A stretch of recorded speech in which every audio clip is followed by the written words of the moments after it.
You're watching Inside Automotive with Jim Fitzpatrick.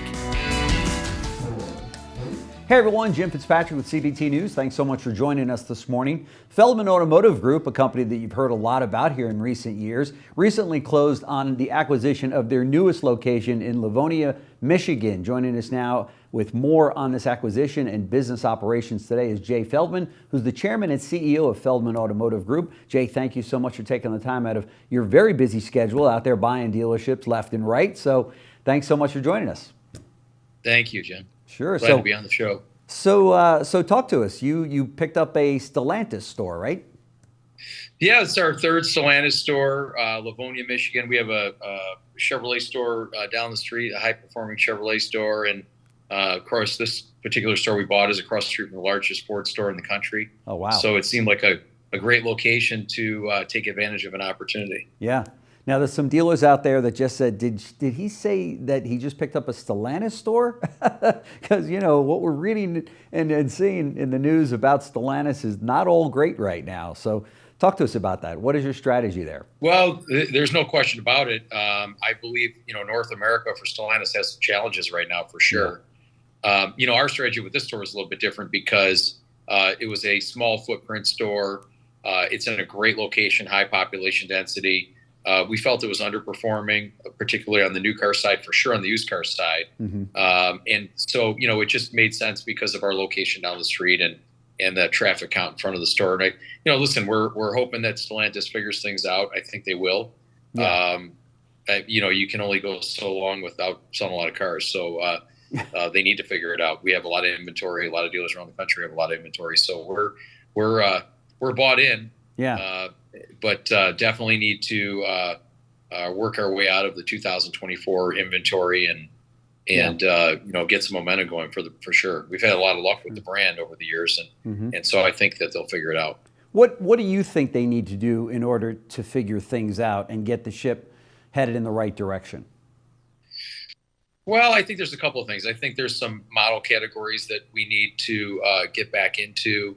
I think that we need to make sure our incentive structure and pricing structure is in line with the rest of the competition in the market. Mm-hmm. Of course, lease payments, et cetera. I think we have to get our inventory back in line.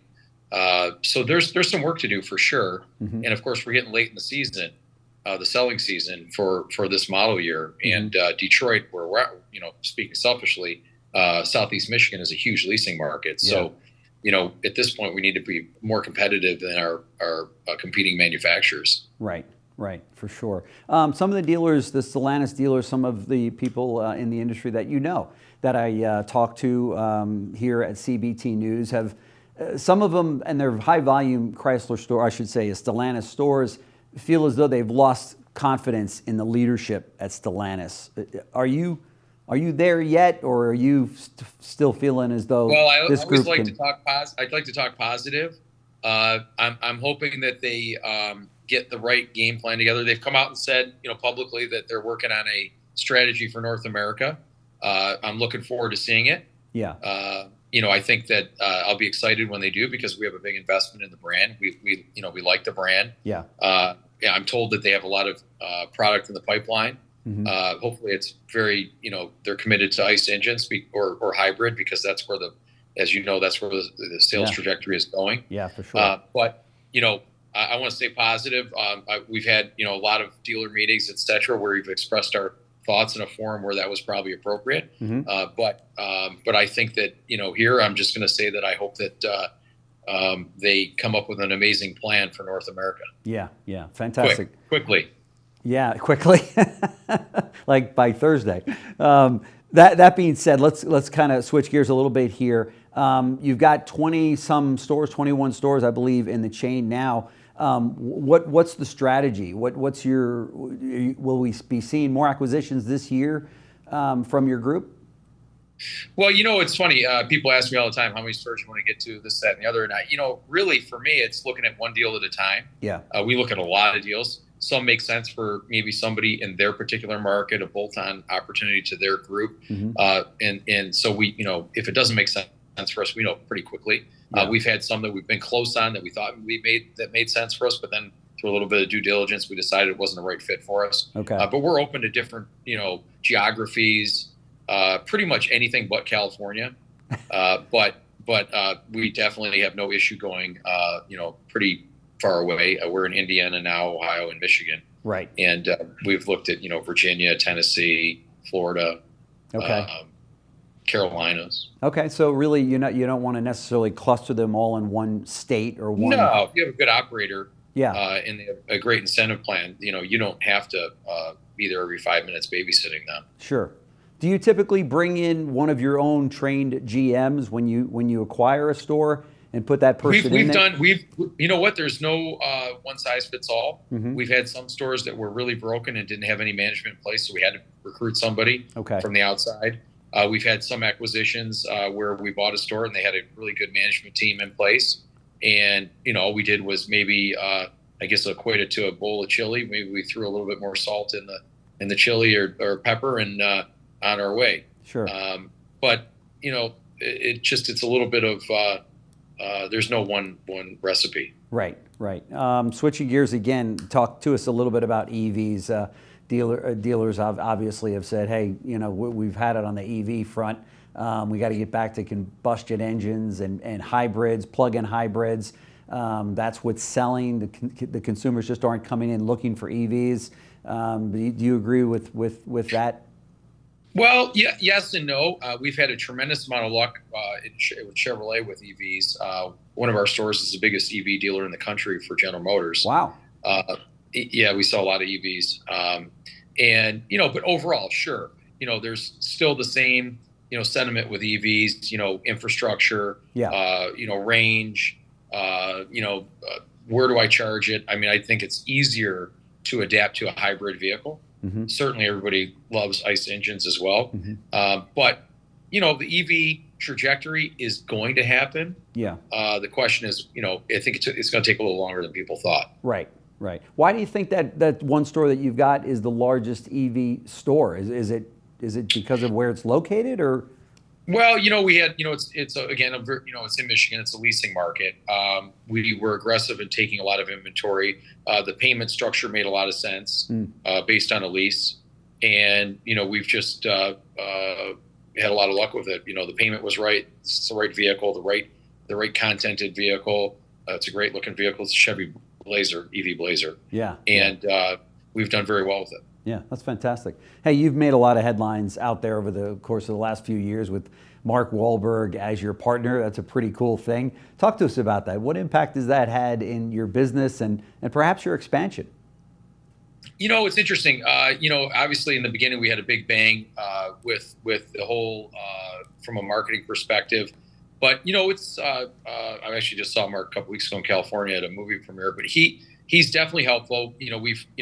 I've met a lot of people through Mark. There's been a lot of outside things, even in and outside the car business, where it's been helpful. It's good. We still love it, and he's involved at our golf outing every year in Detroit. We just raised $1.5 million for Children's Miracle Network. That's fantastic. Mark Wahlberg, Feldman Automotive golf tournament. It's our fourth year in a row that we've done it. That is a huge number. Wow. Yeah, and one day we raised $1.5 million. So we're Congratulations. over $5 million. Yeah, thank you. We're over $5 million in 4 years. That's fantastic. And we're already planning for next year's event. Wow, that is really fantastic. So talk to us about the balance of the year. Obviously we're in the middle of this very heated presidential campaign. It's got a lot of people kind of tied in knots which ways are going to go. I don't know that it has that much of an impact in the dealer's bottom line, but then we're also looking at interest rates and inflation and things like that. Where do you think we're going to end up for the year? You think we'll be all right, or you think we're going to have some? I think so. I mean, obviously the election is on everybody's minds. Certainly interest rates are not tied to the election. At least they're not supposed to be. They're certainly going to lower interest rates on the 18th. Is it a quarter point, a half point? It's one or the other.